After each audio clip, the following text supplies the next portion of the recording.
रात के अंधेरे में समुंदर के किनारे एक रहस्यमयी जहाज उतरा।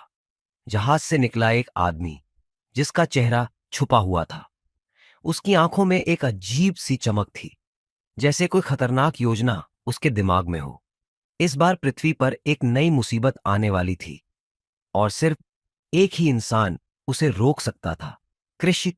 डॉक्टर आर्यन के अंत के बाद रोहित मेहरा ने अपने प्रयोगों को आगे बढ़ाया था, लेकिन वह नहीं जानते थे कि कहीं दूर वैज्ञानिक जैनो, एक एलियन साइंटिस्ट, उनकी रिसर्च रिसर्च पर नजर रखे हुए था।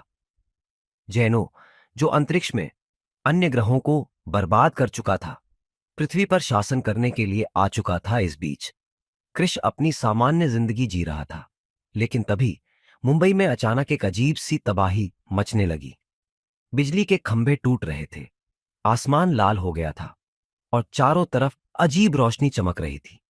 यह सब देखकर कृष समझ गया, कोई बड़ी ताकत आ चुकी है। जब कृष ने जैनो का सामना किया तो उसने देखा कि जैनो के पास अविश्वसनीय शक्तियां थीं। उसकी आंखों से लेजर निकलते थे और वह किसी भी चीज को मेटल में बदल सकता था। जैनो ने ऐलान किया, पृथ्वी अब मेरी है।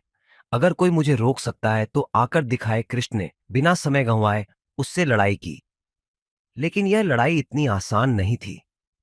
जैनो ने अपनी शक्तियों से कृष को जमीन पर पटक दिया। क्या कृष हार गया? कृष को लगा कि वह जैनो को नहीं हरा सकता, लेकिन तभी उसके पिता रोहित मेहरा का एक पुराना लैब नोट उसे मिला। उस नोट में लिखा था कि ब्रेनवेव एनर्जी के जरिए इंसानी ताकत को कई गुना बढ़ाया जा सकता है। कृष ने इस तकनीक का इस्तेमाल किया और अपनी शक्तियों को अपग्रेड कर लिया। अब वह पहले से कहीं ज्यादा तेज था। उसकी ताकत बढ़ चुकी थी और उसका दिमाग अब जैनो की चालों को पढ़ सकता था। मुंबई की सड़कों पर जैनो और कृष के बीच महायुद्ध छिड़ गया। गगनचुंबी इमारतों के बीच उछलते आसमान में लड़ते हुए दोनों ने जबरदस्त टक्कर दी। कृष ने अपने नए शक्ति किरणों से जैनो पर हमला किया।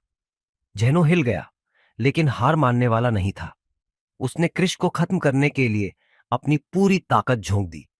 लेकिन तभी कृष को अपने पिता की बात याद आई। सच्ची ताकत सिर्फ शक्ति में नहीं, बल्कि दिमाग और दिल में होती है। कृष ने जैनो के सबसे बड़े हथियार को उसी के खिलाफ घुमा दिया और अंत में उसे धरती से निकाल बाहर किया।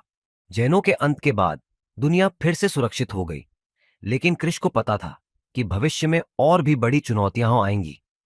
उसने अपने सुपरहीरो का सफर जारी रखने का फैसला किया और इसी तरह कृष डू की कहानी एक नए रहस्य और रोमांच के साथ समाप्त होती है। लेकिन यह तो बस एक शुरुआत है। क्या आप तैयार हैं कृष 3 के लिए?